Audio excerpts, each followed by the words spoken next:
I want to thank you all for coming. This is a delight. Today we're going to talk about Newark, where we are. First, I want to acknowledge some of the dignitaries in the audience from NJIT who are hosting us. The new president, Tech Lin, and his beautiful wife, Gina.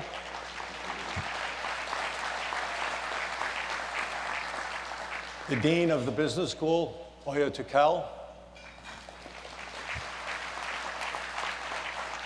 The head of the faculty, provost, head of the faculty, chief academic officer, and clerk of the works, Atam.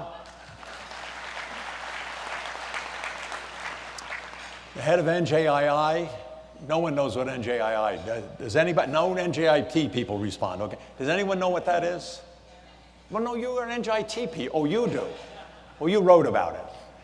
NJIT is a for-profit subsidiary of the school. They spun off, and they're monetizing the intellectual property of the school, which is just brilliant.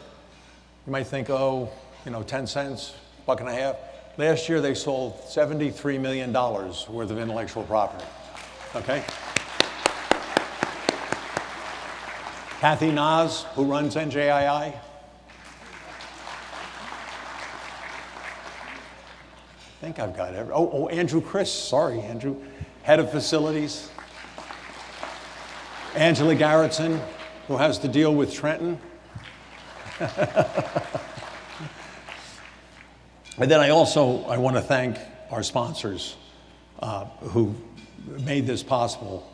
Our presenting sponsors are Walker Dunlop and Murphy Schiller Wilkes, law firm that started 5 years ago and has grown like a weed.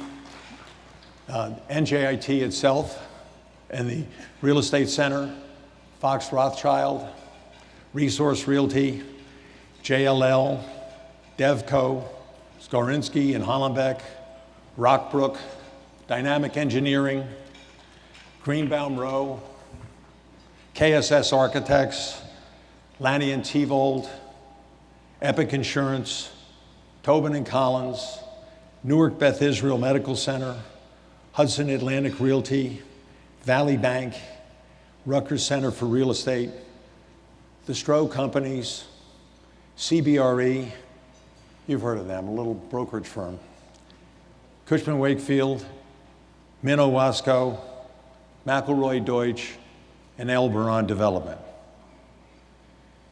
This is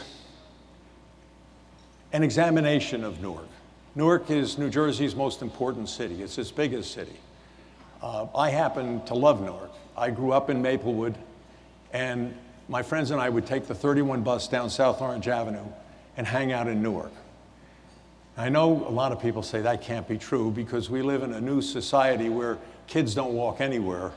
They get bused here, they get taken by cars and vans and so on, maybe for security. But I can tell you we had no school vans. We walked to school.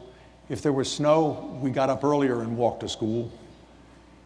And I never had an incident in my whole childhood where I felt unsafe or apprehensive, and in Newark. So we would come down here, we would go to Bamberger's and get kicked out. We'd go to Haynes and walk around and get kicked out. We'd go to Klein's. And we just had a good time, go up and down Halsey Street. The biggest catering hall in northern Jersey was the Essex House, which was south of City Hall on Broad. And if you wanted to convince your neighbors and friends you were richer than them, you had your kid's birthday party there. So I was down there all the time at different bar mitzvahs, weddings. At that time, Newark was an urban gem. Newark was one of the most outstanding cities in the country. Rents in the Lincoln Park area, that's where the Wequoik section came down and touched Broad Street, retail rents were higher than Fifth Avenue, New York. I know, people, that can't be. It was the truth. And then, unfortunately, in the 60s, Newark erupted into violence, and then, of course, the riots of '67. And it's still trying to recover from that. I was in college then. I can remember looking at the TV and seeing National Guardsmen shooting at citizens and thinking, what kind of government sends its military to kill its own citizen? I mean, this is like Tiananmen Square. 26 people died, 24 of them were Newark citizens. It's just a shame. This seminar is about Newark, and it's about Newark's attempt and efforts to overcome that stigma and to flourish. Despite billions of dollars of investment, Newark has not flourished like Hoboken, Jersey City, Brooklyn Heights, and Harlem. And I don't know why, and that's what this seminar is about. We're going to try and get to that, and we have the most prominent Newark landlords and developers here to answer the questions. And then when we get done, you can ask them questions. We have a mic there, and we have a mic here, and you come up to the mic and you can ask them questions. So I'm going to just speak for a little bit, not too much longer. I'm going to sort of set the table about what we're going to talk about, and then they're going to talk about it. They're going to answer the questions, and then we'll open it to all of you. So what is the catalyst going to be? When is Newark going to flourish? Oddly enough, Mayor Baraka, who by the way was invited several times to be on this panel and refused, Mayor Baraka is proud to say over and over, I don't want Newark to be like Jersey City or Brooklyn Heights. And his detractors say, you don't have to worry. But he doesn't go on to say what he wants it to be like. And it's confusing. If you analyze the situation empirically, you just step back, pretend this is a real estate class, tell me what city in America has as many outstanding natural assets as Newark. Busiest port on the East Coast. Sort of helps create a logistics industry. Busiest airport in the greater New York area. Also reinforces a logistics industry. 6 highways going through it. Also helps the logistics industry. Has light rail. It has NJIT. That's the Performing Arts Center for the whole state here. Has the Prudential Center. It's also the seat of the federal, state, county, and municipal court system. So litigators don't have to be here, but it's a lot more convenient if you're going to walk to court and back to be here. Think of any other city in New Jersey with even half those attributes. It doesn't exist. Jersey City doesn't have those attributes. Hoboken doesn't, and yet they're flourishing. In the whole country, I can only think of Los Angeles and Chicago that have assets on that level. And you look how they've blossomed. Huge, flourishing cities whose citizens are enjoying that development. So I said, let's look at it from a demographic standpoint. So the mayor doesn't want to be like, let's call them the comparative cities, Jersey City, Hoboken, Brooklyn Heights, and Harlem. But let's look at the average citizen, or let's look first at the average household. Okay, you can see the yellow. You can see the yellow, I can't. Average household income in Newark is $62,000. City of Hoboken, $217,000. So City of Hoboken, the average household is 4 times as wealthy, you want to say? Okay.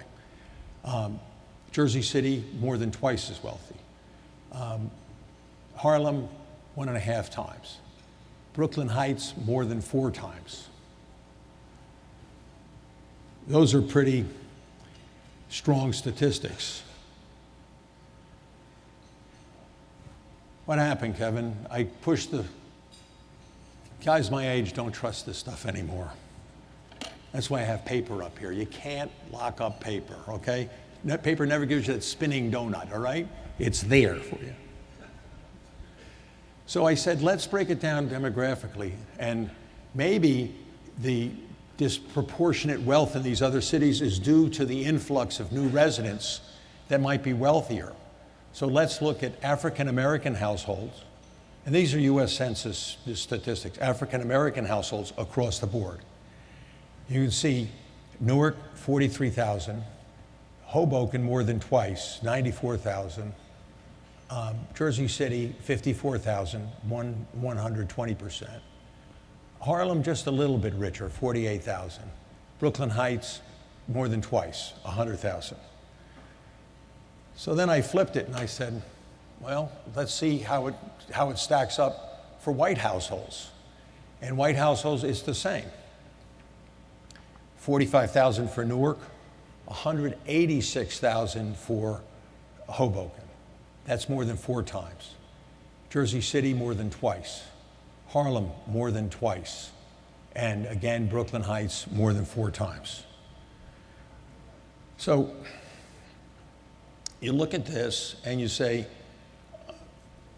what's happening here? Why is Newark poorer? And what can we do to make Newark flourish and help the average citizen gain more income? Because that's the objective. That's what I would love to see in my lifetime, if that could happen. Unfortunately, those of you who work, live, or in Newark, you don't realize this as much as people who are in the suburbs and never come to Newark. But they really think Newark's unsafe. And I would bet you that some of you who work here have neighbors and friends who say, you go down there? Aren't you afraid of getting shot?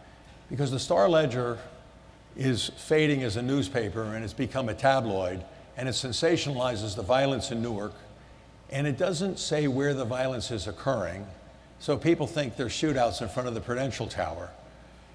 The fact is, downtown Newark is safer than Midtown New York.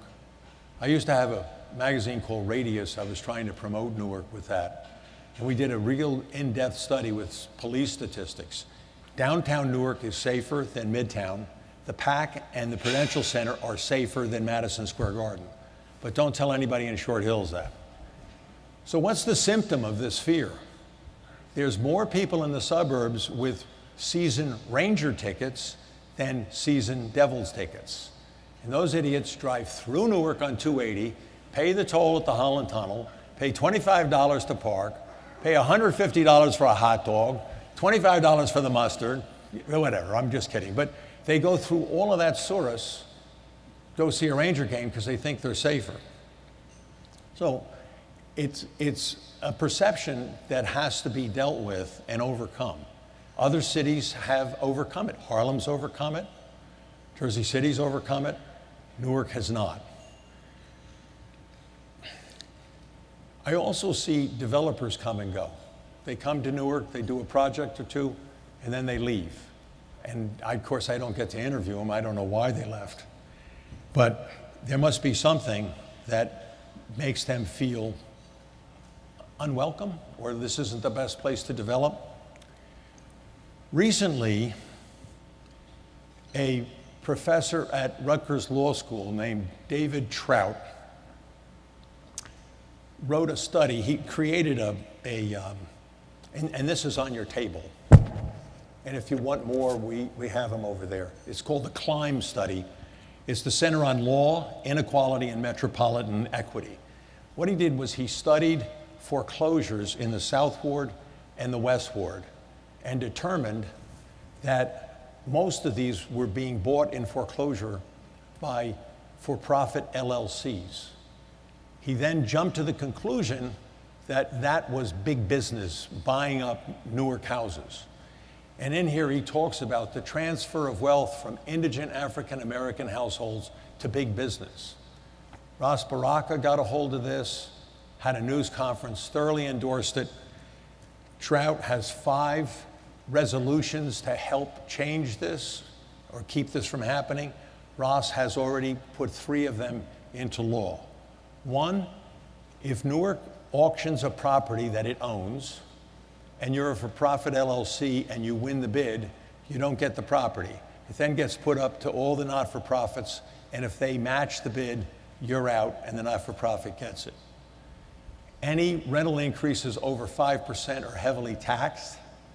And if you own real estate in Newark, the city wants your name, your address, and your cell phone on file, and they're going to give it to the tenants. So it creates, I would say, a hostile atmosphere. In addition, just 2 weeks ago, the mayor announced rent control for new apartments.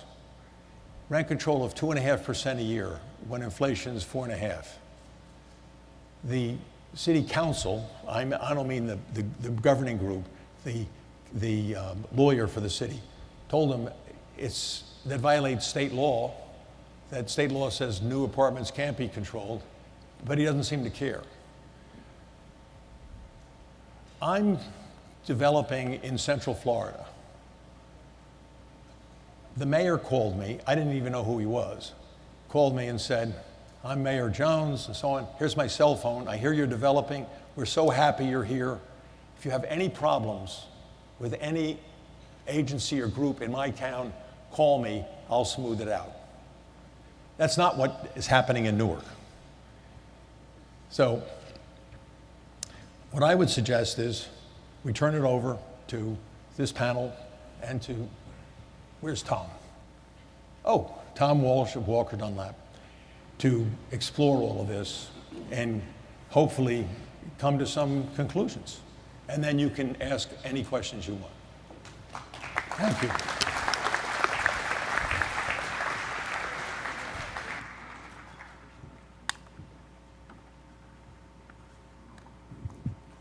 You hear me? Good? All right, So Paul reached out to me probably about 6 months ago to, and how does this thing work?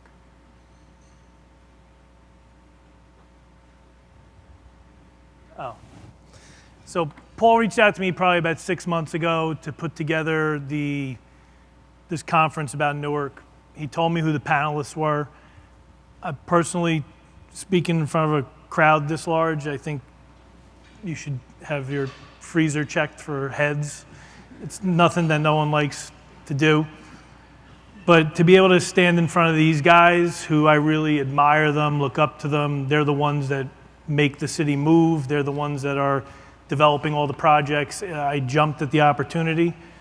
Of course, you know, I don't think about it then for 5 months. And then probably 2 days ago, I start thinking, oh no, we've got to put together a presentation and a panel.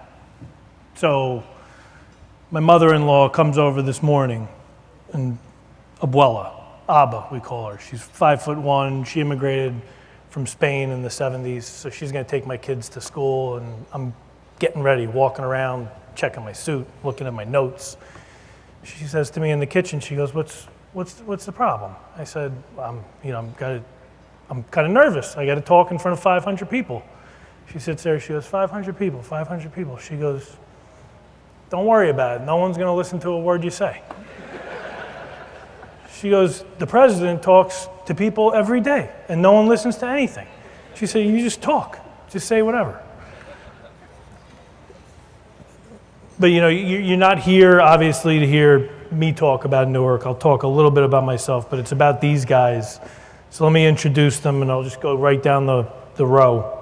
So John Saraceno, who founded Onyx Equities in 2004, you know, in that, call it his last 15 years of running that business with his partner, John Schultz. They've amassed a portfolio in excess of $5 billion, mainly in the New Jersey, New York region, but most recently, he's expanded into life sciences by buying large campuses from Merck and Kenilworth. But in 2019, John and his team acquired Gateway 1, 2, and 4.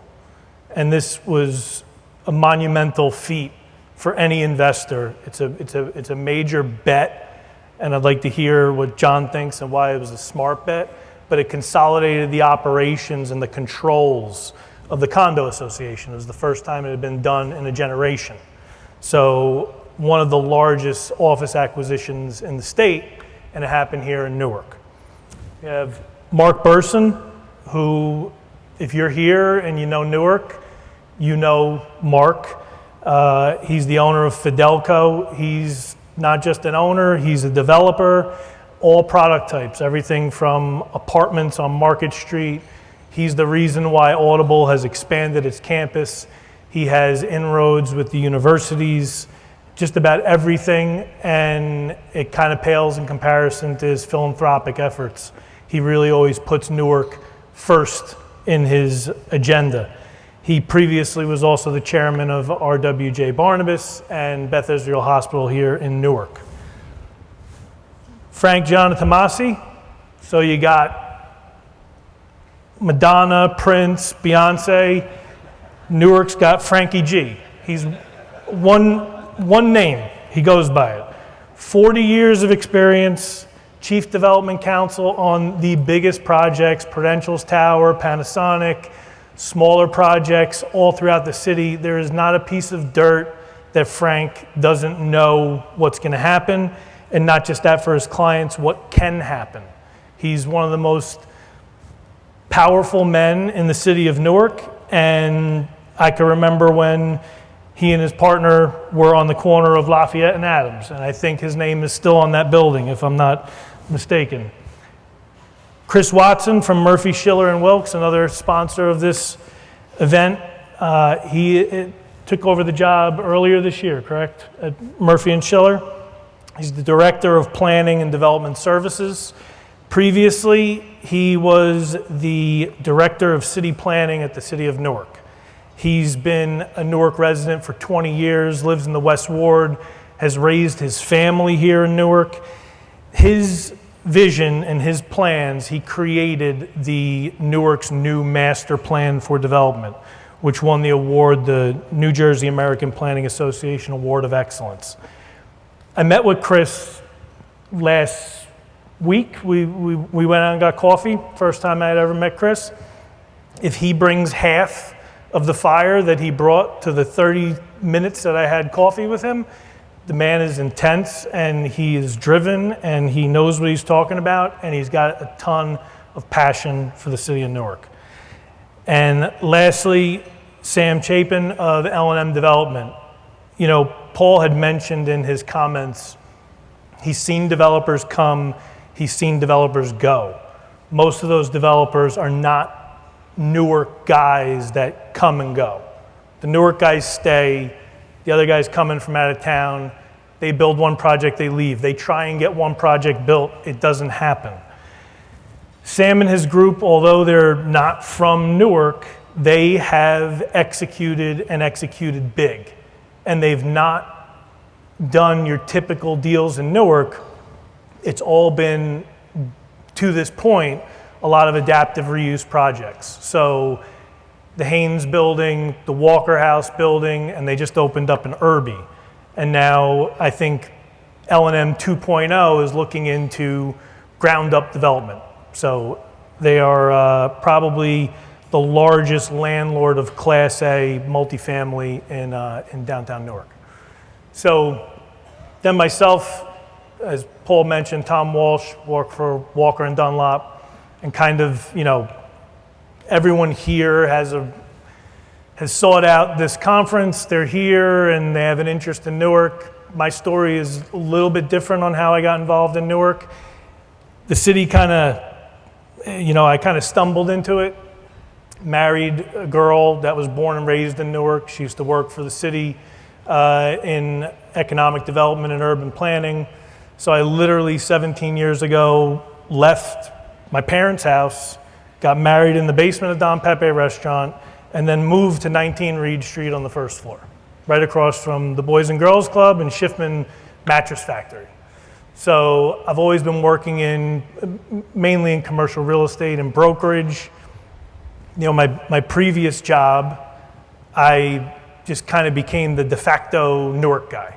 So I was, you know, in my late 20s, and I'd put these pitches together, and I'd go into the bosses, and I'd say, this is the pitch, blah, blah, blah, and they'd say, okay, where's the sell the dream slide? I say, I got it. So, I'm selling the dream.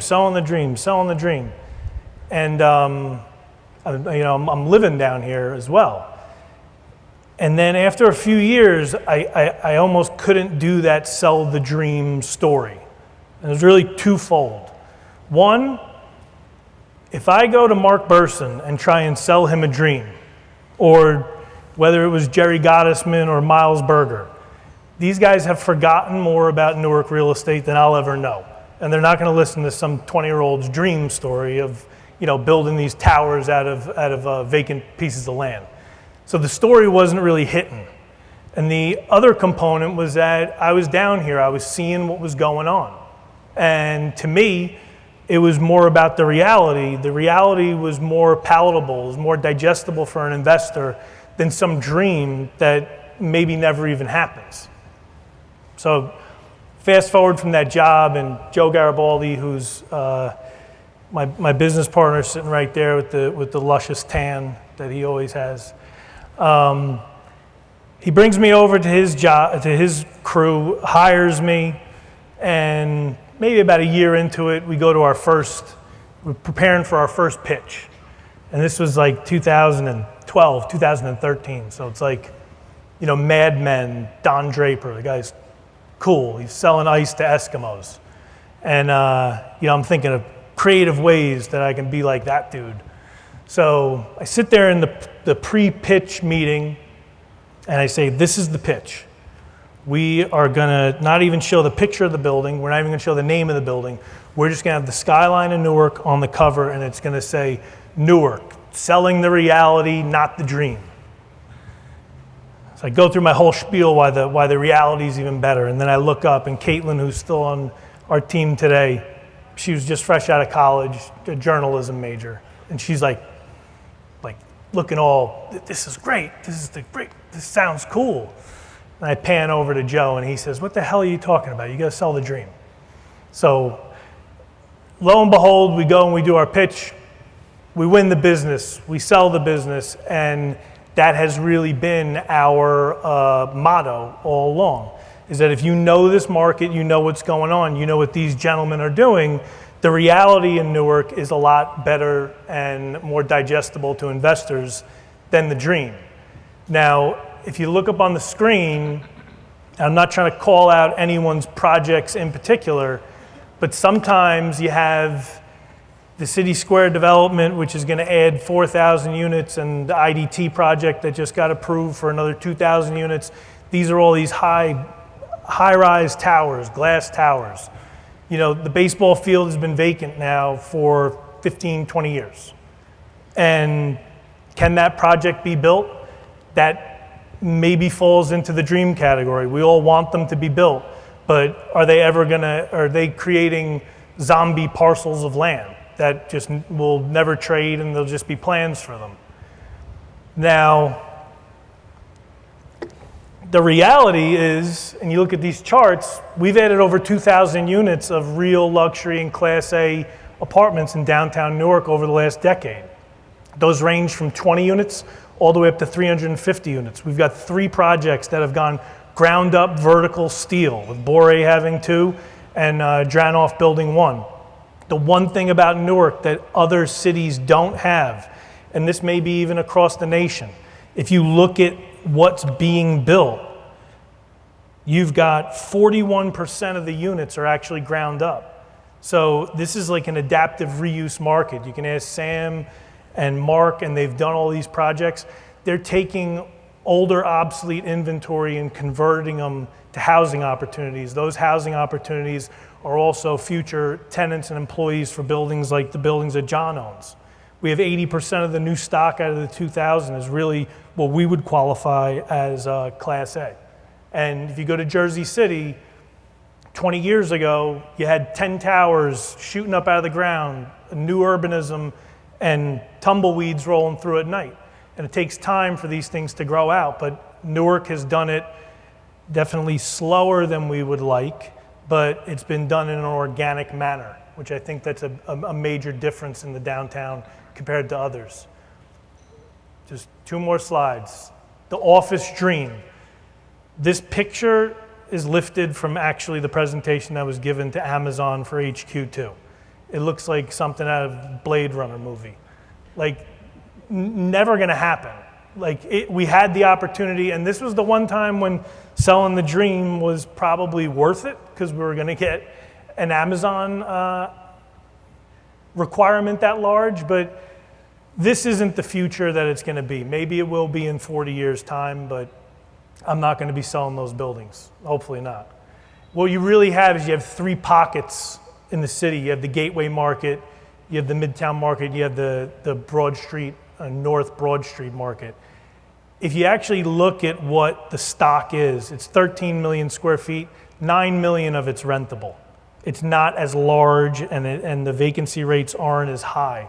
You know, Newark had the Ironside building, which Edison Properties built. That's one of the only and one of the largest speculative built office buildings in the state of New Jersey in the last decade. They're up to 90% leased, and they're getting rents that are $35 to $40 a square foot.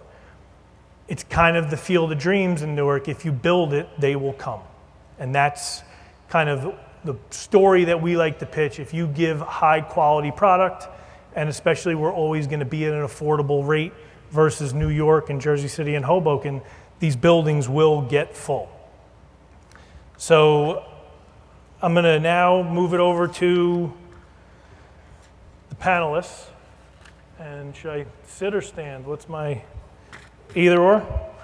Okay, so, and I'll start with you, John, and everyone just jump in where you see fit, but why does your firm, or why do your clients, Frank and Chris, why are you dedicating so much time, energy, and resources to commercial real estate endeavors in the city of Newark? So look, I think for Onyx, when we took the shot on Gateway, we obviously were involved in the earlier stages of it, being in the sort of receivership world and understanding, coming out of sort of the 2008, 2009 financial crisis and how that sort of led to how stuff was going to get turned over the next bunch of years. The idea of putting Gateway together for the first time generationally, like you talked about, was intriguing to us. And we had done some work in Jersey City. We've done some urban work like that at 30 Montgomery and 2 Montgomery and other spots. And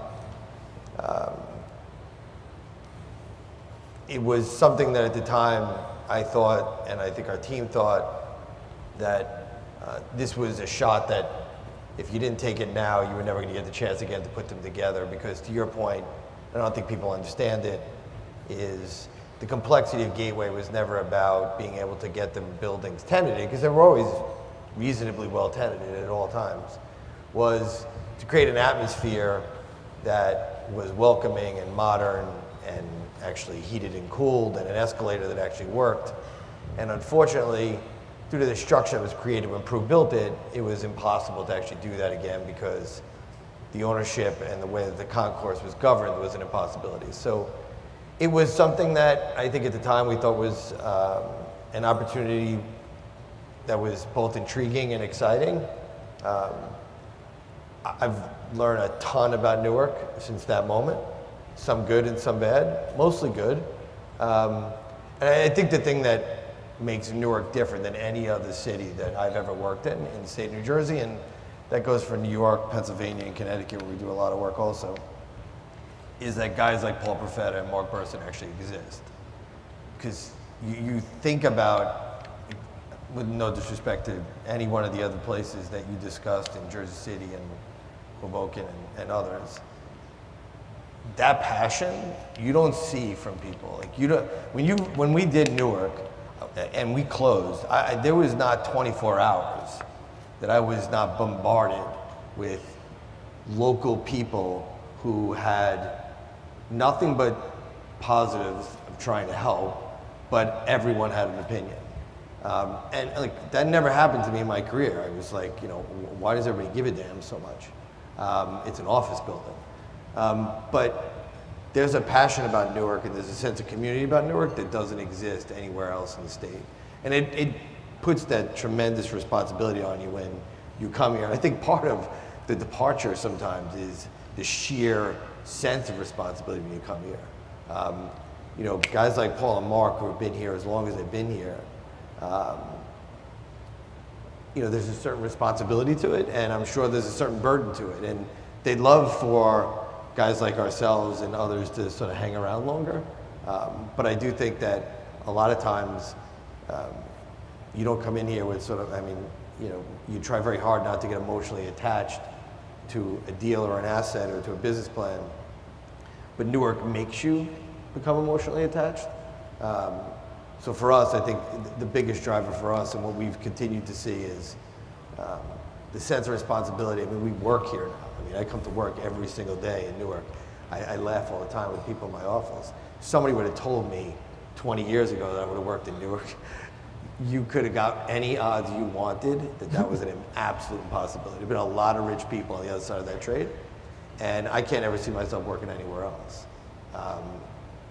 So, I mean, I don't know if that specifically answered your question, but I think that the Newark is one of those places that you got guys like Paul Profeta who are passionate enough to get up there and say what he said, not because he has an axe to grind, but because he wants to see it succeed. And you don't see that anyplace else. I mean, that conversation doesn't happen anywhere in my entire career. I've been doing this 30 plus years. I've never, I don't do this a lot, and that doesn't happen. Frank and Chris, your clients that you're advising on, what's drawing them to the city, as opposed to the investors, but these developers? Why are they coming down here? Why are they tapping you guys to get things approved? All right, so I want to clarify something that you made a comment before about my name and Mike Oliveira's name still being on our building on Lafayette Street. That's true because the sign guy wanted 3,600 to take the name off. You can't hear me in the back? All right, I'll speak louder. We are experiencing a constant flow of inquiry into Newark. People see this for all the good that's here. The confluence of roads, the trains, the transportation, the port, all the things that have been highlighted. But there are structural deficiencies that exist. The poverty, the education challenges. You know, you got to remember, Raz Baraka just retook over the Board of Education after the state had it for 20 years. It's tough to bring in good quality people looking for a future if the education is not there. So you can't just look at the dollars of commercial buildings and return on investment. You've got to look at the totality, right? Then you look at this building, look at this group today. I dare say you're not going to find a group equal to this anywhere in the state today. And you're not going to find a group that's going to surpass this. So there's interest, and this is absolutely reflective and proof positive of it. Look at the eds. Mark has always talked about Rutgers, NJIT, Seton Hall Law School, the medical school, Essex County College. You know, look at the hospitals, University Hospital, Beth Israel Hospital, St. Michael's Hospital. The core principles are here. The structural deficiencies are here, but people with vision, people that are supporting this event today, people like your company. I saw a client of mine, Stroh. I saw my competitor, Elnardo Webster from Jersey City. Everybody's here because they see opportunity. And that's the essence for me, and that's the essence for why the clients are coming into my office. They still see opportunity. You can't look at Newark and compare it to Jersey City when Jersey City's proximity to New York City is so much closer and so much more facilitating to get back and forth. You can't compare Newark to Hoboken. It's not Hoboken. Hoboken's a mile square. Newark is 26 miles and has open boundaries with problematic cities at our borders, right? What would you compare it to? If there was a comp set and you said this is who we're up against for development opportunities or requirements, where do you think you'd find the best competition? I think that you got to look at it in two contexts, Tommy. You know, Newark has benefited from commercial development when Jersey City was exploding with residential, but Jersey City didn't have the commercial, okay? So if you're gonna look at a city, you've gotta look at a city maybe like a Baltimore, that's got a port, that's got the I-95, that's got the airport, that's got proximity to Washington, D.C. I think Baltimore is probably the closest thing. Now look at the problems that Baltimore has, right? It duplicates some of the problems in Newark. Some of the comments that I heard earlier about, are there impediments that are being put up to development? These are the best of times. I was a grammar school boy, in public school in Newark. I'm born and raised in Newark. I lived through the riots. It wasn't a fantasy to me. I didn't watch it on television. I ran from it in Ironbound to make sure I didn't get hit or get, in trouble or get killed. Those were the worst of times. Right now, today, these are the best of times. I look at the room that's around me here and the different people that are here. Well, it's true. It's true. These are the best of times, and we're not done. Yeah. I think that the big point, Chris, is that we're in midstream, and we're not on a descent. We're on an ascent. My last comment about the mayor is that this is a city that's 70% tenants. This is a city that the constituency that elects the government are tenants. And if you think you're going to attack tenants and get reelected, you just don't understand politics. I think the mayor's first charge is to deal with the people that live here, sleep here every night. And I used to be one of those kids. We lived in a rented apartment, $35 a month. We had problems that people outside of this city, didn't have. So those problems continue to exist. But when you look also, and I'll turn it over to Chris, when you look at what RWJ under Mark's leadership just invested $150 million in my hospital, Beth Israel Hospital. We've got a big group here today. It's the single largest development in the South Ward in the history of Newark. If that's not indicating that these are the best of times and that we're just on the launching pad, I don't know what else to say. Last but not least, little known fact, we just closed the Iberia site the other day. My team over here, my partners, who I'm so appreciative of, we closed it Monday. Outside investors from Brooklyn. I don't want to talk about the number because I've got some newspaper people that are looking for scoops, and I don't want to kill Tom Bergeron's scoop when he gets the number from me. But the number is going to be an impact that's going to say that people are believing in Newark, and that Newark is still a place where there's opportunity. Chris, what are you seeing? I think you said it all, Frank, and the word you ended on is exactly what's happening, like opportunity. Our clients see it more as Newark is still the cheapest show in town, right? And it's so vast. I think when we talk about Newark, we don't think about what Frank was talking about. It's 26 miles, right? So people that come into Newark, they're only seeing the downtown, and they might have a misunderstanding as to whether or not development is really happening and not going into the neighborhoods where it is happening. I mean, to your point, Beth Israel did a wonderful job on Lyons Avenue. When last someone in this room went down to Lyons Avenue, right? So they're coming because of that opportunity. And I think developers also want to be part of a story. You hear the administration talk about equity and parity in the development, and you want to be part of that story. You want to help.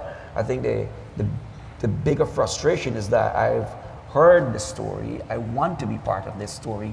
Help me help you with the story. And I think that's where the touch points are. Tom, the neighborhoods need as much help, if not more, than the downtown. The focus has been the downtown. But you take Tucker, who came in from Chicago and built the Springfield Avenue. That site was vacant for 40 years before he put the ShopRite and that development. It's not like Jersey City where they had to focus on the downtown. It's not Hoboken where you only had to deal with 1 mile. Once you get a mile outside of downtown Newark, your problems magnify. Exactly. So the land mass is all that much greater to invest in. Sam, you are facing these problems every day with what you're doing. Yeah. I just want to add. I know everybody's made some references to the transportation and physical infrastructure that's an asset of the city, but I think, and you touched on this a little bit, there's an institutional infrastructure here that is really pro-development and supportive of the stuff we've done. I mean, I want to make it super clear, like, the Haynes building doesn't happen in 2013 and 2015 without the impact and investment of Prudential and Rutgers, who kind of said at that time, and have continued to say, that the boundaries between our institution and the community around us need to be broken down completely. And Rutgers has really reached out to invest in our building and invest in the downtown community and kind of merge those two worlds, which has proven really successful. So, you know, we were presented with a real problem at the Haynes building, and Rutgers picked up and located their Express Newark asset there, which has kind of anchored the entire development. So that's part of kind of building on the future is having these Franken mentioned the education. Yeah. Do you see if the education can tighten or be better, that for sale product is something that you guys could develop in the future? Or do you have plans for that in any of your next phases? Of course. I mean, I think, I'll make up a number, 50% of the people I tour through some of our rental products ask if there is homeownership opportunities. And part of that is because this is a city of renters, and there is real rental pressure on that community right now. I mean, it's not a myth that rental growth in the greater New York City metro market has grown exponentially since the end of COVID. And that has put a lot of pressure on families and individuals that live in Jersey City and Newark as well. Owning is a way of participating in the appreciation of markets. And so I think some of the problems are that to build home ownership, multifamily home ownership, requires a first mover and requires capital providers that are willing to take that risk. And I think it's coming, it's just coming in time. And as we've proven out the success of the rental market here, both rehabilitation work that we've done and new construction work that others have done, the next step in that iterative growth plan is to start building homeownership opportunities. Yeah. You couldn't get a bank to finance a condominium in Newark for the last 15 years, maybe since '85, maybe longer than that. But something that maybe Mark should comment on is we don't retain our college graduates here, right? You've been involved in Rutgers, you know the problem. We don't retain them like Philly retains them or New York City retains them. Well, that's excuse me. That's been a serious concern to those who, from a kind of social point of view, want to see the growth of the city. We need to hold our graduates, so we need to hold those who've grown up, got educated. We got to bring them back. And how do we attract them to come back? It's an outstanding opportunity, so to speak. And one of the corporate partners is Audubon, that has recognized this and has actually investing money to support startups that will hire in Newark and stay in Newark. I kind of call it scholarships for them, but the bottom line is they're actually providing the kind of funding we otherwise would be seeing from the State Economic Development Agency, and it's working. At 550 Broad Street, which I bought unwittingly, so to speak, before the market turned, we were anticipating normal leasing. Normal leasing at that time was whole floor users, we'll split a floor, we'll split it into three. Markets turned. We went through COVID, we went through other economic changes, and all of a sudden, we're still looking at an empty building.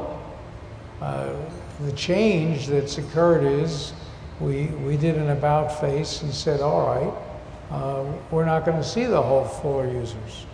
I cleared out the top floors, said they're there for when we get lucky, but right now, let's fill the building. And we're somewhere between 50 and 70% filled when people aren't seeing tendencies, but what are those tendencies? Short-term, young, often supported by Audible, but it's becoming a terrific community, which is pro-Newark, wants to live and work in the community, and that's one of the real opportunities that exists in Newark. We've come to a point where you can live and work. Is it a community you're willing to move into and live in? And we're seeing downtown grow commercially. Look, we have the museums, and we have the university, and we have the Performing Arts Center, and the arena. There's an awful lot of activity, opportunity, and potential here. And people want to live there. They want to live and work. So on one hand, you say it's been very slow to get here. On another hand, say, wow, this is a real area to have opportunity. That opportunity could be for home ownership. It'll be for more leasing. It'll be for different product. I think it's very exciting. The new product that is, I think it's finished now and being occupied, just to the north of the Broad Street station. Vernoa. Yeah. Is a product that was built successfully in multiple communities throughout the state. I consider it a relatively high-end product, and it's here in Newark now. So I think it's the forerunner. Why won't the students? Why won't those working at the university? And in truth, it costs a lot of money to own 3 cars. It costs a lot of money to own 2 cars. A lot easier to have 1 car and be able to walk to work and to dinner and the like. So I think we're at an interesting point in time, because there's also pressure out of Hoboken, out of Jersey City, priced so high that that means you're pushing to Newark. And I think it's going to be seen for the opportunity, and all of us have a chance to get creative and invest. No one knows call it the eds and meds space as well as you do in the city, but it seems like recently maybe New Brunswick has gotten more press about their eds and meds. And is there something that Newark can do to kind of bring all that together in a way that DevCo's been successful down in New Brunswick, and a large corporate presence as well? It's kind of interesting.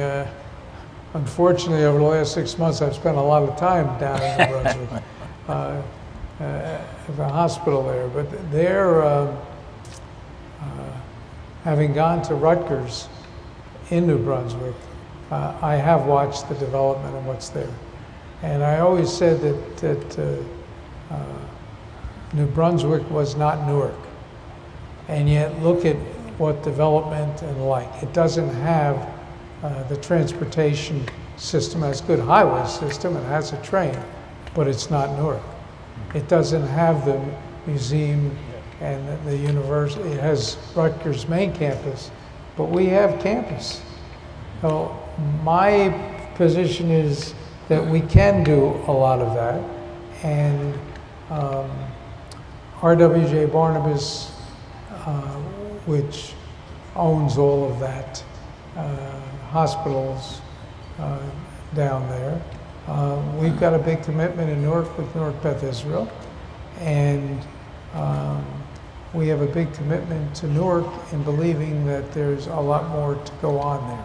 Yeah. So there's a lot of reorganization that I think has to take place in the medical hospital arena that's starting, and I'm really optimistic that we're going to see Newark grow. Tom, Newark, quick comment, Mark. Quick comment on remember, students sleep in New Brunswick. Students commute to Newark. Yep. We're a much bigger, we're like 35,000 students in Newark. How many? We're 65. Whatever that number is, it's one of the largest college towns in America, but only about 5,000 sleep here in dormitories. When NJIT built the Greek Village, it was an earthquake, right? Because you were going to be able to house people on campus and keep them here. So I think that as you talk about this, you have to acknowledge that our students are trained for 4 years to drive in, park, and then drive somewhere else. Transient. Yeah, they're transient. And what Mark is saying is critical because Audible is making the major effort to have a work, live, play environment. And it's working. Yeah. It's working. It just takes time to build, but it's working. You know, to make a passing comment, I don't know how many of you know about DevCo in New Brunswick and Chris Palladino, but what's A little louder. louder? Yes. I don't know if you're on, but Okay. But what he's done in New Brunswick is incredible. $5 billion worth of development. And DevCo is a simple formula. They got a very wealthy corporate partner, J&J. They brought the stakeholders together like Rutgers and the big companies and the hospitals. And they are a not-for-profit. Everybody trusts and relies on them. And they have rebuilt New Brunswick. Before DevCo, Rutgers had to bus kids between classes and so on for safety. Now, empty nesters are coming back. Why is that formula hidden in New Brunswick? Bring it to Newark, Mayor Baraka. You've got Prudential, you've got stakeholders. Create a not-for-profit development company that does something like that and transforms it. You might have questions, Tom. What's up? You might have questions. Oh yeah, we do Q&A or You want to? Sure. is that where Anybody have any questions? we're at 10:10? There you go, Jeff Neuer. There's been a lot of talk about $190 million being spent at the train station. So I asked the panelists, what do you want to see the train station become in its next iteration after this capital investment? I'll take a stab at that. I think train stations have always provide like somewhat nucleus for cities. Is the crossroads of where people come and go, right? And it's a real introduction to a city. If you look at Newark Penn Station, it really it disorients the traveler. First, it doesn't provide amenities for you to want to stay.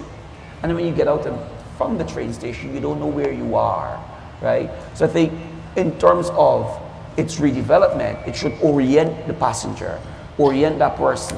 First, let me stay here. Think about some of the other train stations around the world. You stop there and you can have lunch there, you can buy presents there. It becomes a shopping center. And when you get outside, you know where you are.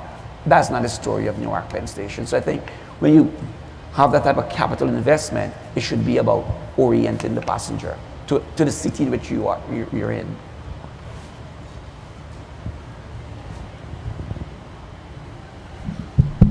Hi, good morning. Rob Garrison with the Laborers Union. Frank, always a pleasure to see you. I too am a son of Newark. Grew up on Verona Avenue. My family owned the Exxon gas station over on Wilson and Lafayette in your neighborhood growing up. You know, we have an interesting history of the laborers in Newark. We have a great history similar to Newark. And some of the comments, Paul, that you made, you know, I appreciate it, but it was more about statistics and numbers versus talking about the people. And I know for decades now, the riots have been referenced as the riots, but really they were more of an uprising because of the conditions in Newark and because of the way people were treated. And I don't think in the 5 decades since that much has changed, and that impacts our union as well. We have workers that live here in Newark. We have workers, at one time, we had 5 locals in Newark on the building labor side, in addition to our heavy highway local, which most people know, 472. We're now down to 2 locals in the entire state of New Jersey, one that covers everything north of Middlesex and one that covers Middlesex South. And when you talk about the development that's going on in here in Newark, most of it's non-union. Most of it, you're not paying livable wages, forget about prevailing wages. And you see that in the treatment of workers. You see that in the way that the health and safety of those workers and also the neighborhoods that are impacted by those jobs. And while this is a great program, and I appreciate a lot of what gets done here and what NJIT does and brings to the community, I think that we should be talking as much about the residents, the workers, and those workers that are on these job sites as much as the developers that are developing. And I will borrow a phrase from Field of Dreams, where they say, if you build it, they will come. If they build it, they will stay in Newark, and that's what we need to do, is to get back to talking about residents. Good point.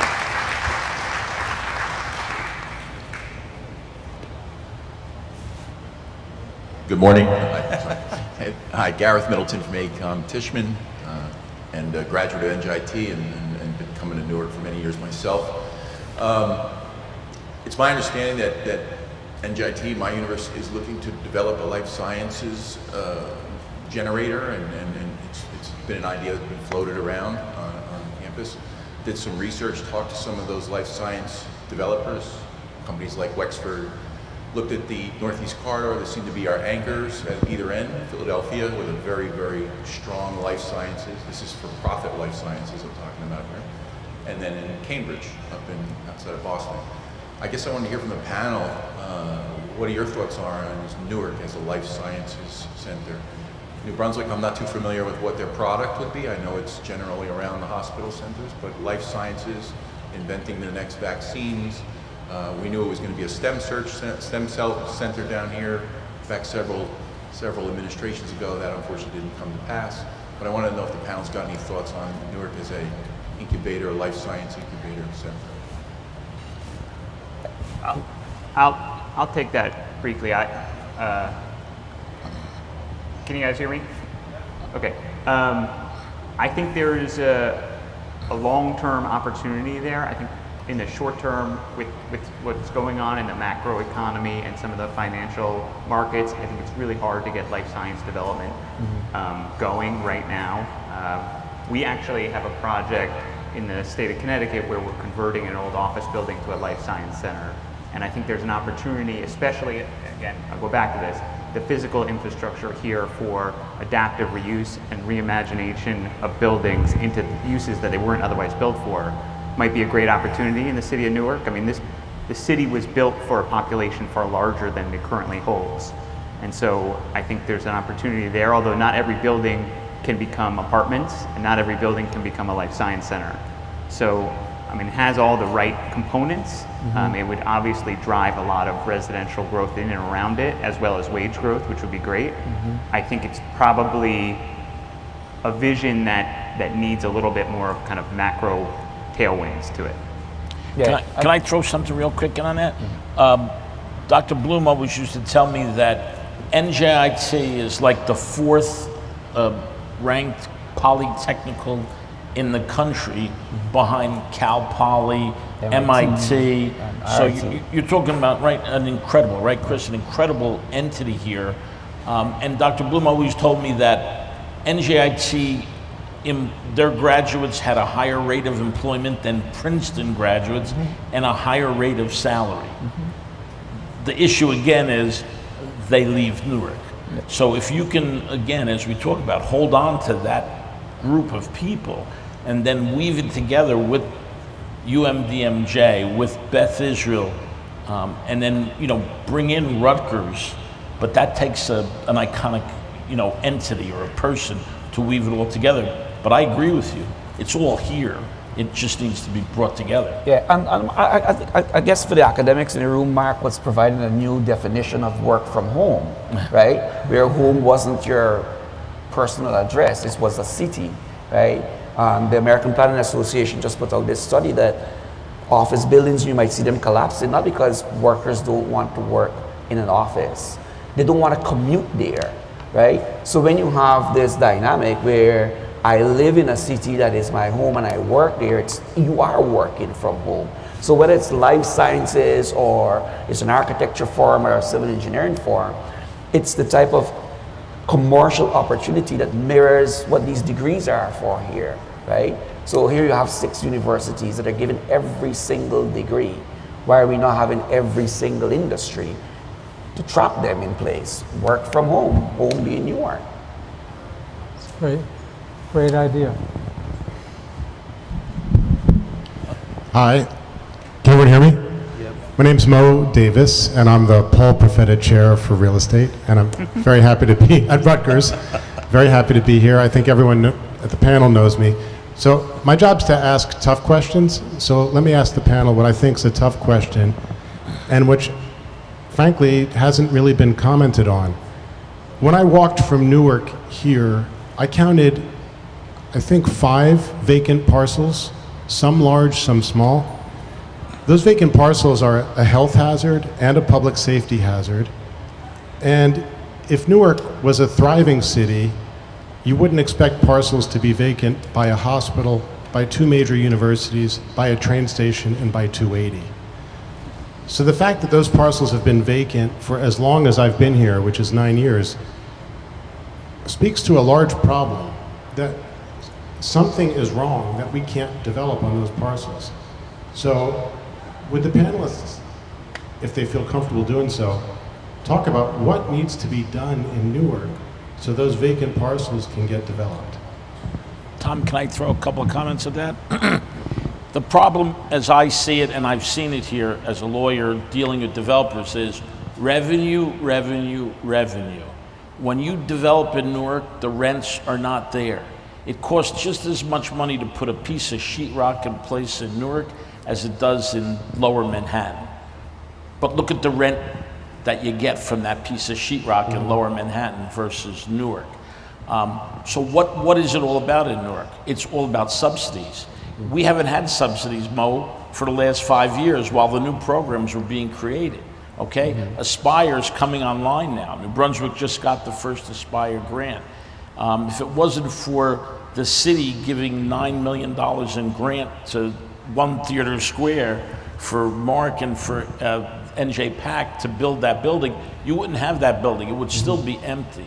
So you need to get revenue. And the only way to get revenue is the rents have to go up, but it's tough to get the rents up right now because you just have so much property available and you have so little corporate rent-paying entities at this time coming into Newark. We haven't had a new tenant in Newark since M&M's moved in, what's that now, 5 years ago? 10 years ago.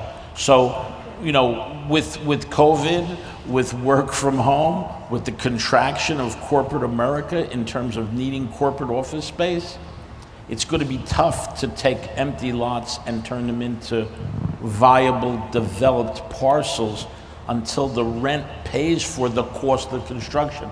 I support Rob. I'm a union boy, but it's expensive to build with union labor. It's great labor, it's better labor, it's expensive. And you start layering those costs on top of the normal cost of construction, and subsidies are the only way that you could get anything done. We now have an opportunity again. The programs are opening up, and let's see. We got a lot of benefit with the urban transit hub credits, Mo. You wouldn't have had Panasonic, you wouldn't have had a lot of buildings but for those subsidies. Now that subsidies are back in play, I bet you that Newark will see an advancement in development because you'll be able to close the financial gap. Until you can close that gap, you can't build. Nobody will finance you. Yeah, and you know, Frank, and another point to that, it's not just your ROI, it's that what are you investing in? And a lot of these parcels that you might see like dormant for years is that what can you build there? You know, I had an incredible pleasure of trying to recode Newark. It's all about our zoning. You know, a lot of these parcels are zoned unequatedly, so what is zoned to go there now doesn't make sense for an investor. So they'd rather wait until there's a product that they can get that return on. You know, I'm not going to go build a 2-family home in a place where my return is $50,000. I'm going to wait until I can build a multifamily building there. And the city only has limited subsidy opportunities. It's got tax abatement. That's a long haul. Yeah. You need infusion of new dollars to help close the gaps that will then start to employ our labor forces. Yeah. Shaki, Shaki here from Rutgers University. As a new resident in the city of Newark, how do we ground the community that's already here to understand the new Newark that we're trying to build, the new Newark that is supposed to be built, for they don't feel like they're being displaced and gentrified because they've been here for generations, and some of them are paying those low rents that are now going to go up 2 or 3 folds that they necessarily can't afford. So what about you, Sam? You're housing them. Well, I think there's a couple things there. One is, and this is maybe a catch, but there's this notion of development without displacement, and some of that is building on vacant parking parcels or rehabilitation of vacant buildings. So that's an important factor that shouldn't go unnoticed here, right? Like there's very few, if any, that I can think of developments in which housing was raised in order to build new housing at a more expensive pricing. But I think there are secondary and tertiary pressures on existing housing stock when new housing comes to the market, right? Mm-hmm. Like, you know, if a new building can charge $2,000 a month for rent, the landlord next door might think that they can charge $2,000 per month for rent. Mm-hmm. And so that's a natural pressure. I think there's a couple ways to counteract that. One of which is through policy, which is obviously actively being done.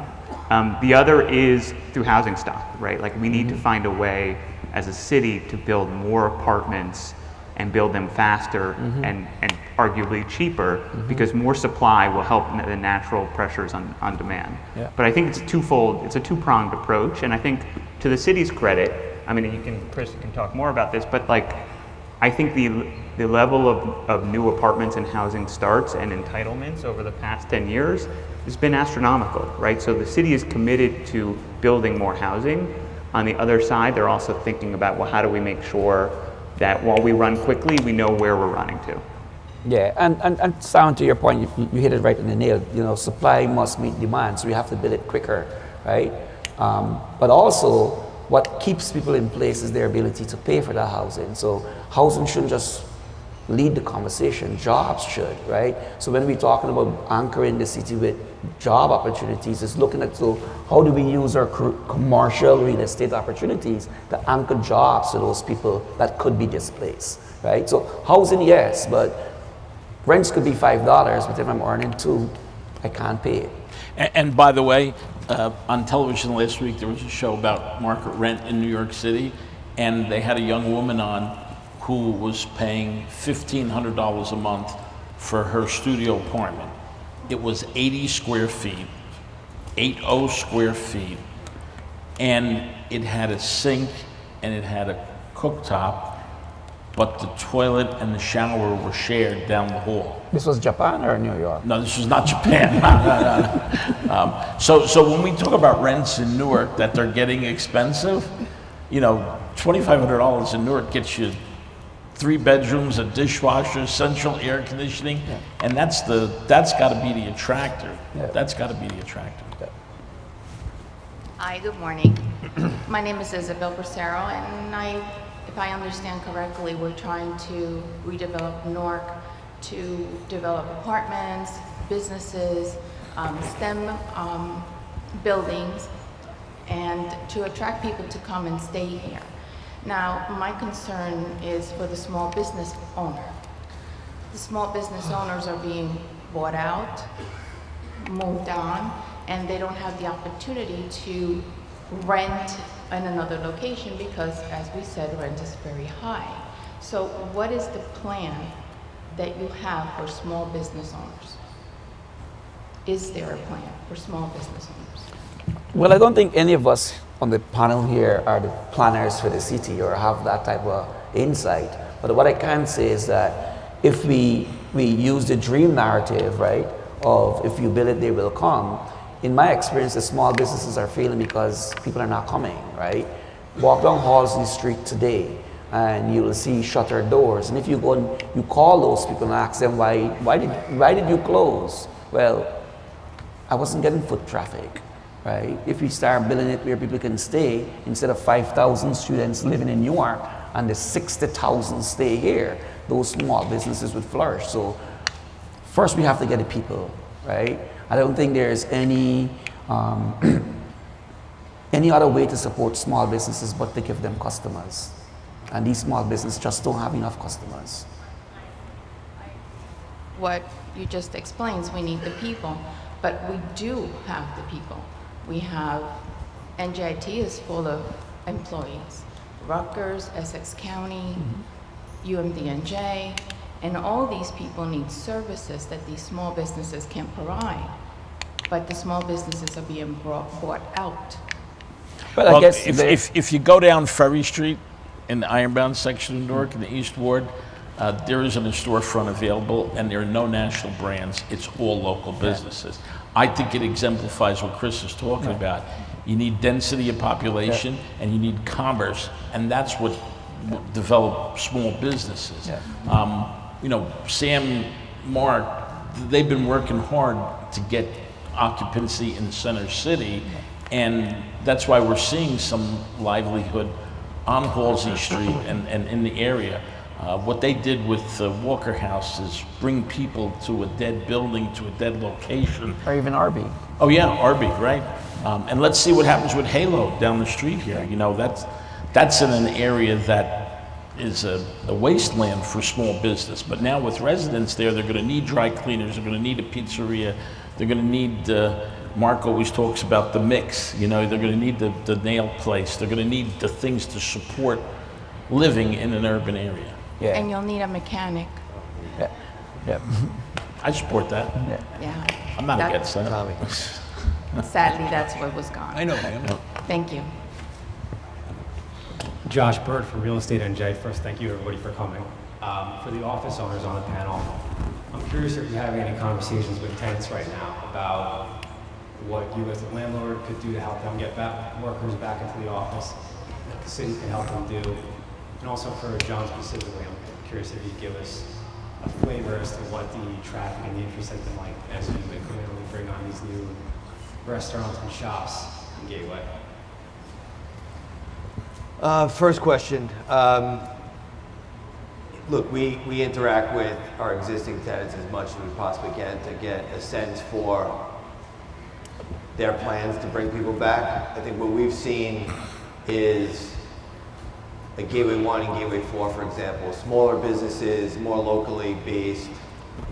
Gateway 1 is at a pre-COVID level.